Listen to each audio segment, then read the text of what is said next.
Hey everybody, welcome with Cory. So I've been awake for a little while, but I decided to be a bum and just wear sweats today because I'm not going anywhere. I'm not doing anything. So anyway, I'm going to show you an alternate way to make pancakes because it gets kind of boring eating the same old pancakes all the time, and sometimes you just want to put some stuff in them. And like if you're having company or out of town folks in or whatever, it looks cool when you're like, look at my sexy groovy pancakes that I just made that have all kinds of stuff in it that your mom doesn't put in it. And you know, then you can try to impress people or whatever, or just make them for yourself, which is what I'm doing because I'm home alone, so I'm gonna make it. So what you need nuts. You need more nuts than this. This is just a little bit of nuts. I have more nuts up here because we're gonna need a half cup of nuts. You can put raisins in it too and have raisin nut pancakes if you want, but I wouldn't suggest putting raisins in your pancakes because raisins are dry. Unless you buy like the baking raisins that are squishy and wet, you're gonna stick the dry raisins in there and you're gonna suck some of the juice out of your batter.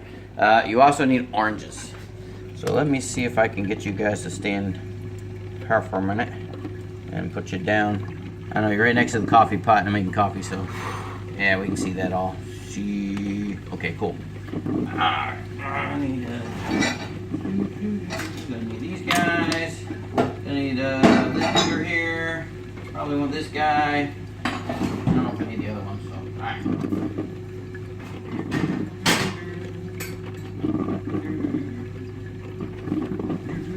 Okay. Got our flour. Need a cup of that.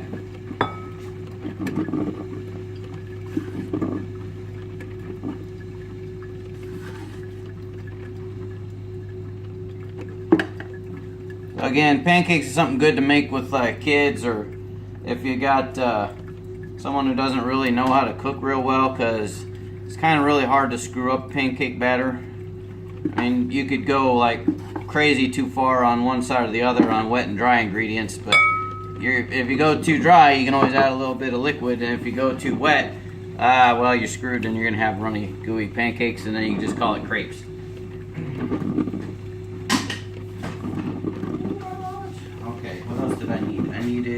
Oh yeah, we need to put a little bit of cinnamon in this because we want our oranges to kick out a little bit. So I'm going to try to see if I got some grounded cinnamon. I do. What do we got here? Yeah, half a teaspoon, and I don't remember what the other thing was. Something else I'm missing. Yeah. So in your dry ingredients, you're going to take a half a teaspoon of ground cinnamon. Throw a little bit of that in there. Now, because these are kind of going to be orangey nutty, you could also throw a little bit of nutmeg in there, if I can find it. Because nutmeg goes really good with orange stuff, so I'll throw a little bit of that in there, just a little bit. Just a taste. Oh, I got two people watching. Must be probably Chad. One. I don't think my West Coast friends are awake yet. Alright. Just take the dry ingredients, do a little skippy there. Now we need our teaspoon of baking powder. And I think this one calls for soda too. Yeah. Sugar. Yeah. 2. I haven't made these in a while. So 2 of those. Baking soda. I think I told you before, like if you get into your baking powder and you don't have it, if you have some cream of tartar and some baking soda, you can make your own. It's 3 to 1, so 3 of the expensive cream of tartar, which you don't usually have a lot of, and 1 baking soda is the mixture to make that happen. And where's the half at? Damn it, there we go. There we go, damn. I would not suggest cooking with the same one that you keep in your refrigerator and your freezer, because when you use the one that's in your refrigerator and your freezer, it's got all the yuck that you're sucking out of the refrigerator, so it'd be like squeezing your coffee through your dirty underwear. Don't want to do that. Alright. I seem to have lost some stuff. Okay. Thought I had everything over here. I know what to come to visit. Tablespoon of this. Sugar. You can use any old kind. Brown sugar would also work. Since this is going to be more of a sweet confection type of pancake, you could also use some brown sugar in there instead. The only problem with brown sugar is it's kind of lumpy, and you'd really have to grind this up pretty good. Man, there's coffee everywhere. Oh man, Wild Kingdom going on. Dog's attacking the cat. They're playing. All right. Anyway, as you were, salt, half a teaspoon of that, half a teaspoon. That was about like half a teaspoon right there. Alright, so we're going to take this. That's all our dry stuff. Shouldn't need anything else dry except the nuts. And that goes in kind of last after we do the mixing and the matching. So, alright, I got, where's my 2-cupper? Find it. Oh, there it is. An orange squeezer. Orange, lemon, lime, citrus squeezer. Maybe not grapefruit because the nipple part's not very big and that wouldn't go inside of grapefruit very well. Anyway,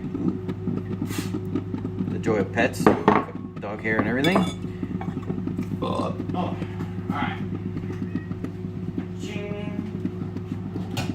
So we need 1 cup of orange juice because we're replacing what would be the milk with orange juice. Now, you can try to squeeze, if you're like me and you didn't buy orange juice, so you got some oranges, you can try to like smoosh these oranges and get enough juice to get a cup. I guarantee you these 2 oranges probably are not going to make a cup of juice, but we're going to give it a try.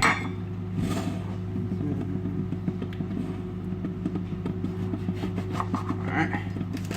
You didn't just see me cut on my counter without a cutting board. That didn't just happen. I didn't cut all the way to the bottom anyway. Alright, so we're going to moosh this guy out. These are wonderful California oranges. Not everything crazy comes from California. They do make some good oranges out there. And avocados. And cheese. And wine. But I don't drink, so I can tell you when I did drink, they had good wine out there. But as far as everything else on the left coast, they're frittatas.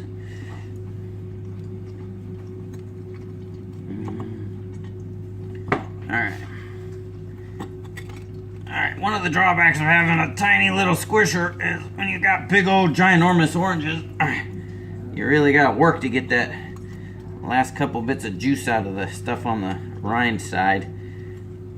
Yeah, get in there. Alright, so when you're done, you shouldn't be able to squeeze any juice out of the orange at all. But since I still can, I obviously did not do a very good job on that one. Alright. Just kind of get rid of that for now.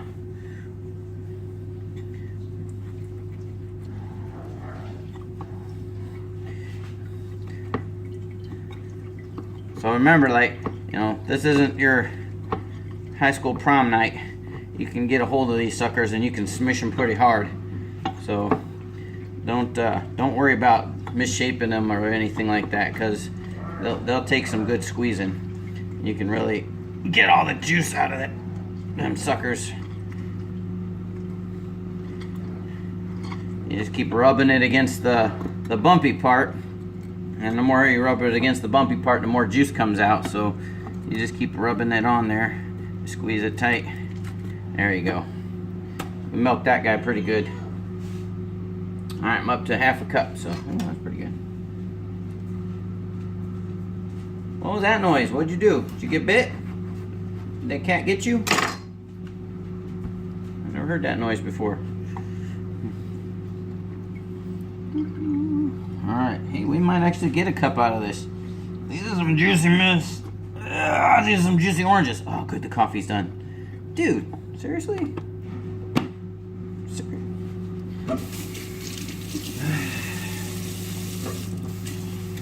Don't you hate when you like put 12 cups of coffee in and you only get 10 cups of coffee out? It's kind of irritating. I want all the coffee that you owe me, coffee pot. Don't be shorting me none of that. That's double D, man, double D. Can't be wasting double D. I know it's kind of boring. I probably should have pre-squished some of this stuff out before I started making the video, but nah. Sometimes you guys like to listen to me ramble, so I'll just kind of ramble while I squeeze. Oh yeah, we're gonna get a cup. We are gonna get a cup. I don't even need milk. Woo-hoo. Put the milk away. Milk's probably not good anymore anyway, since it expired. Expired on the 27th, but like it's usually good for a week or two past the expiration date. So I don't drink enough milk anyway.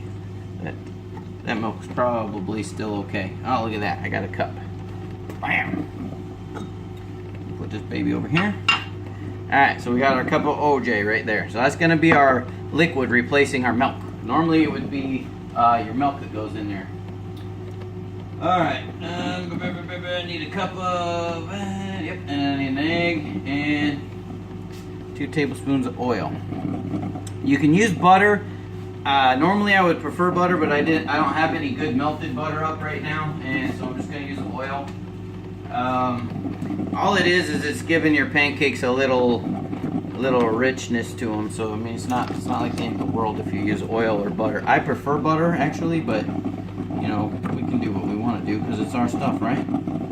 We're the ones going to eat it. All right, 2 tablespoons of oil.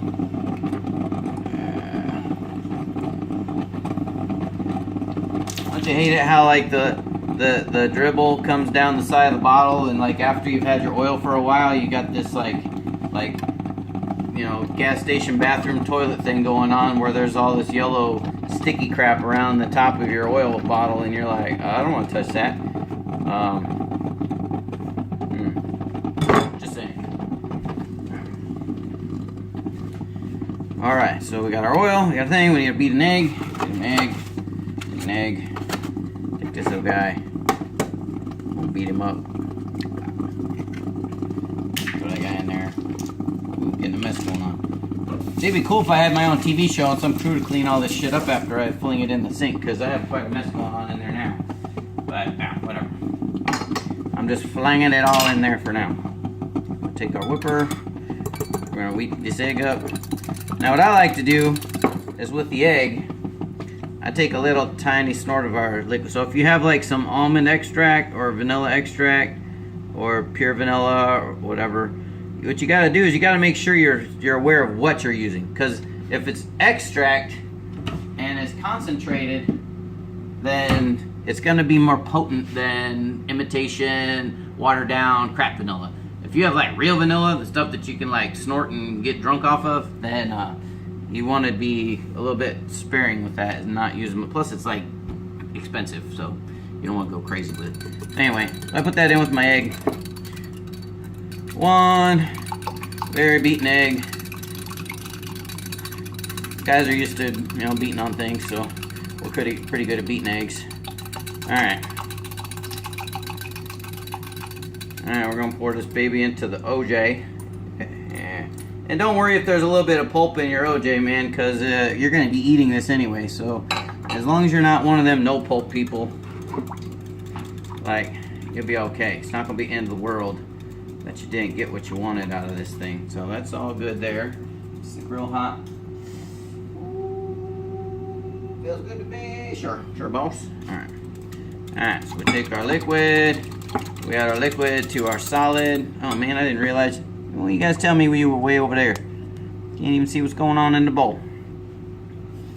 Didn't even notice that at first. Alright. Now with pancakes, you don't need to whoop the snot out of it. You want the batter to remain a little bit lumpy. Like, you don't have to friggin'... You're not trying to make this smooth and... Oh, I didn't even use that. It doesn't need to be smooth. And, you're supposed to leave a few lumps in the batter. So, if you got some lumps, it's not the end of the world. Oh, and this smells really good. It smells really good. Alright, so now you got that, right? We're just gonna leave it sit for a minute. That's another thing. You want all your ingredients at room temperature, and then you want to let it sit after you've kind of swirled it around a little bit. So while we're letting it mellow, usually about 2 minutes is good, we're gonna smash our nuts. So you gotta put your nuts in a bag to smash them, but since this bag's almost as empty, I'm just gonna smash them right in the bag because there's no need to dirty 2 bags. I'm just not gonna have to do that. I'm gonna take my rolling pin. Let's do a little swippity swap. You guys don't want to watch the bubbles rise. All right, can you see that? Yeah, you just roll these suckers out. Mash. You get them nice and crushed. Yeah, baby, get some.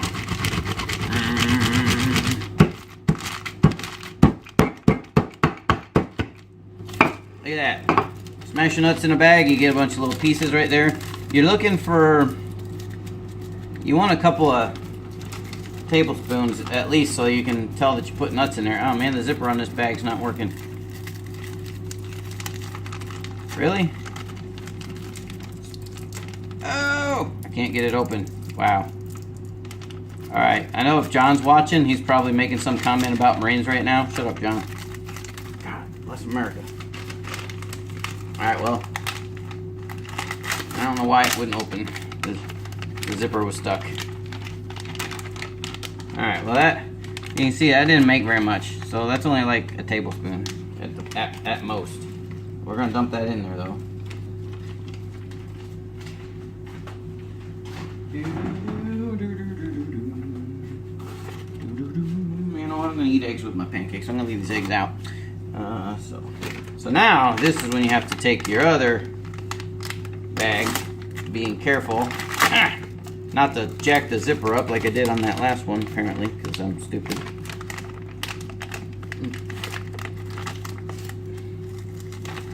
Dude, what is it with these Fisher nut bags? Jesus!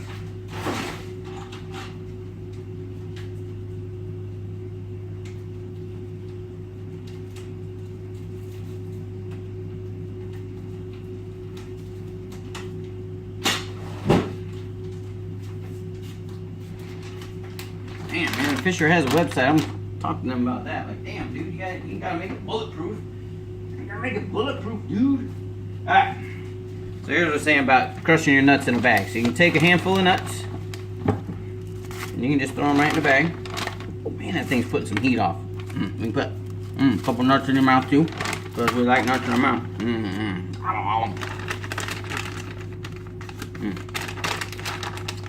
I made one of these too. If you look at my old videos, you'll find that I made a pecan pie. And you can see how to make that too. If you're so inclined to go back through the video archives and watch my old videos. Alright, and smash it all up in there. And roll it.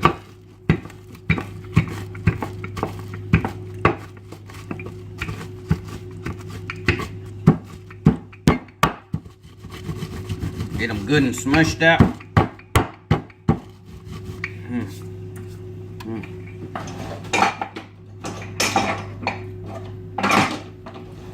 And Chad, if you're wondering, yes, that is how your bag is going to feel when you're done with your procedure. Just saying.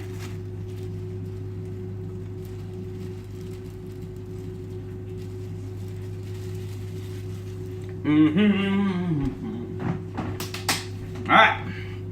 So we put our nuts in our batter. We give it a few more light turns. Just a little light turn here, light turn there. It doesn't need to be, we're not trying to kill it. We just want it to get incorporated into the batter like that. Alright, tap it off, throw that in there. Don't need this no more. Clean up, do a little police call here. Now, my griddle is old. Yes, it's kind of worn out. It's kind of old. So it heats weird. So there's hot and warm spots on it. You got to know your griddle when you're working with it. Or if you're just cooking in a pan on the stove, you need to know how it heats and what goes where. Alright, look at that. We're coming right up on our 20-minute mark, and I'm probably going to make the cut. Alright. Now, this is metal. this is non-stick. No. Plastic. Melted up. Crappy edge. Not good for flipping pancakes. Good for cleaning the oven. Perfect. Nice edge. Not all melted up. Ooh, might have some weird food particles stuck to it for some reason because must have been washing dishes in the dark that day. Anyway, that's for non-stick. Oh, almost forgot. You gotta lube it up. Now, you can lube it with Pam because Pam's pretty slippery. We like to squirt Pam on stuff. She gets it done. But our good old fat friend Crisco, she's always non-stick. So what you do, get you a napkin.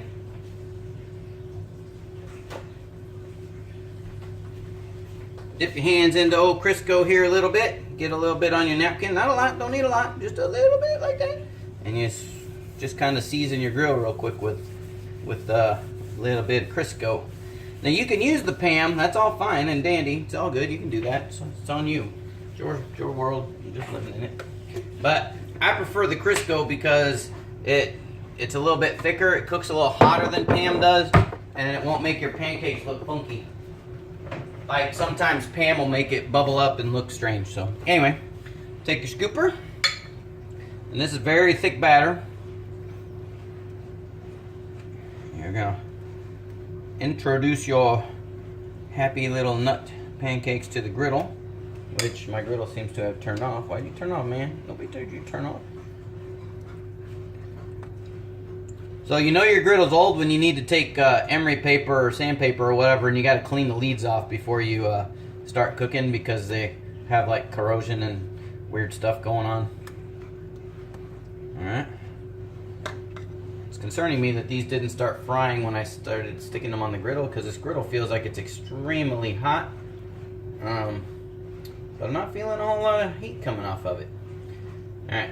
So that's how you do that. Now, these are orange nut pancakes. If you wanted to make them banana nut pancakes, you could just mash a banana up and reduce the orange juice that you put in by about a 1/4 cup per half a banana. So if you use a whole banana, take a 1/2 cup because it's going to make a lot of liquid. Sorry. And you can take your sweet, yummy morsels and you can make these orange nut chocolate pancakes because orange and chocolate are fabulous together. So anyway, if you're going to do that, you want to do it while they're cooking, but after they've already been on there for a little bit. So you can throw a little bit of chocolatey chips in there. Now what's going to happen is when I go to, these are going to kind of grow up and over the chips, so just a little bit. But when I flip them, it's going to make an entire nasty mess all over the goo on the griddle. So you'll have to clean your griddle for every set of batch of pancakes that you make if you do it this way. Now, you say, well, Cory, why can't I just mix it in the batter like I do my chocolate chip cookies? Good question. You can do that. You can put it all in there. But then you have it touching the grill while it's cooking and while it's flipping. And now you got a mess and it looks terrible. And your pancakes will look disgusting. And your kids will be like, Dad, I ain't putting that in my mouth. It looks terrible. Although it is chocolatey, yummy goodness. Anyway, so those are my happy little orange nut pancakes with chocolate because I'm weird and I like to put chocolate on everything. Anyway, spin with Cory.